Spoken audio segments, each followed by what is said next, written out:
Today, we find out if an outfit can inspire a meal or vice versa. It's like the chicken and the egg situation. But I do think the Caesar salad came before this fit.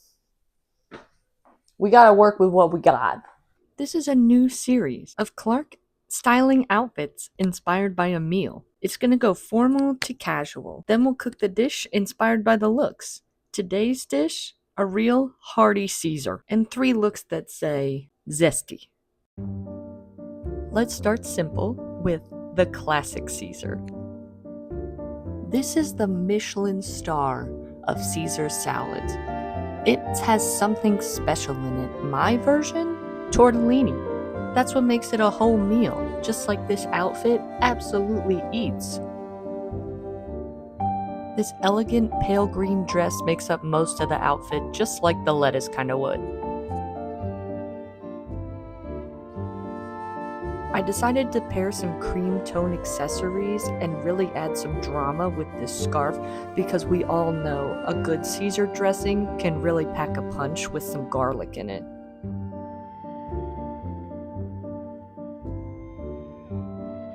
Next up, we have the casual Caesar. This is the Caesar you know and love. She's at a good bar, a nice restaurant, but nothing too fancy. She may have a hard-boiled egg, she may be one of those weird off ones that has cherry tomatoes in it, but she's still serving you a full meal. Notice the pattern and texture in this outfit. Soft top, a nice smooth silky floral skirt, and a little pop of brown for that extra crouton that might be on this salad. And last but certainly not least, we have the everyday Caesar. You know her, you love her, you go back to her over and over and over again because she is the tried and true, the comfort salad, if you will. You pick her up with pizza just so you can possibly get a vegetable in and feel a little balanced. She's perfect to either throw together from one of those pre-packaged salad kits in your fridge or to actually go out and buy. For this look, I built this around pieces in my closet that are staples. This little khaki skirt, she is a wrinkly nightmare no matter how much I iron her, but she is one of the favorite things I own. Same with this white tee that has lasted me years and years and is so soft and comforting. We had to throw in a pop of green to add a little bit of color. And brown for our croutons again. She's a classic, just like Caesar. Now for the best part, making my version of a Caesar salad.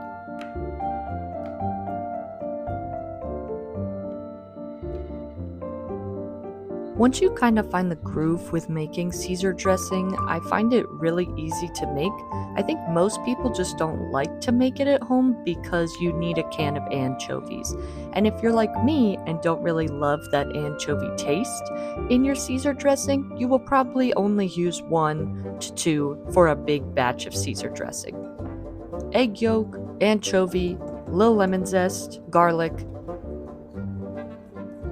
lemon juice, Dijon mustard, and don't ask me how I ended up with another squeeze bottle of Grey Poupon. I just don't know. It just keeps showing up in my house, but we're making it work.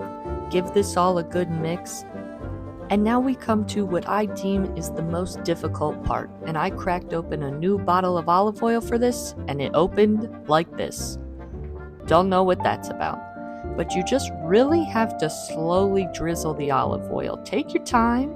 This is a labor of love at this point, and once you got enough in there, a little salt, a little pepper, and then we're gonna keep going.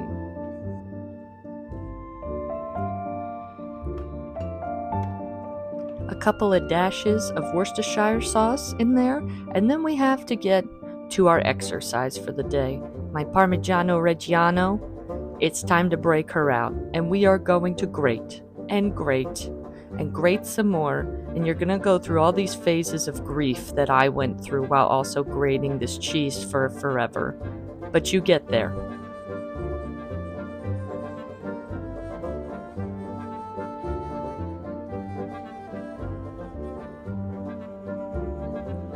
And this is the last thing we needed to add into our dressing.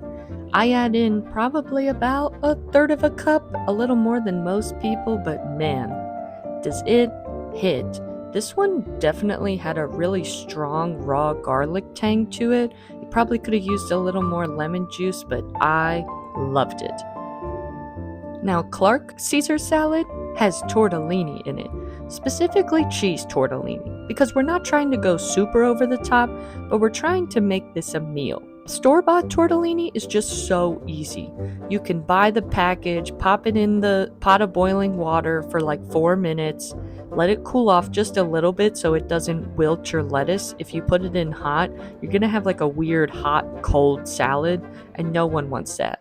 This is my favorite tip on how to make croutons. I don't buy croutons, neither should you. Why? Because they're just dried up bread. And we all have some old bread lying around somewhere, right? Mini bagels.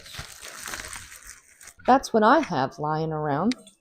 And all I'm going to do is make little slices based off of how big I want my croutons. I feel like I can probably do some big honks, different size ones. Then all you do, toss them in some olive oil if you want some seasoning, or you can just spray them with some cooking spray. Put them in your air fryer. Keep an eye on them. I'd say like 5, 6, 7 minutes. They'll crisp up real nice. You have homemade croutons, Mama, and you didn't have to buy anything or spend any extra money.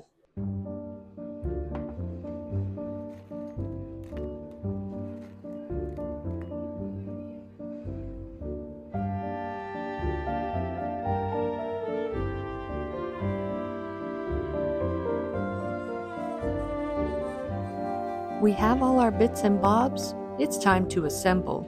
You can buy heads of romaine. I bought pre-chopped romaine because life. And the first thing we do is add our tortellini into the dressing. That's why we make the dressing in a big bowl, because we know that we're going to add the rest of the salad ingredients. It makes it super easy for you to toss. Once you get everything layered up in there, it's just about grabbing and turning to get all of that dressing off the bottom and get the cheese nice and incorporated. This is the part where everything kind of comes together for me. A Caesar salad is such a classic. It's structured, it's clean, it's salty, but depending on how you make it, it can feel dressed up, relaxed, or totally everyday. And that's exactly how I thought about the outfits in this video. The classic Caesar was all about structure and sharpness. The casual Caesar softened that a little. Still intentional, just easier. And the everyday Caesar is the one you come back to over and over again because it's familiar and comforting and it just works. I love the idea that food and clothes can tell the same story in different ways. And that's what this series is really about, translating a feeling from the plate to the outfit. If you like this video, I'd love if you gave it a like and subscribe so you don't miss the next one.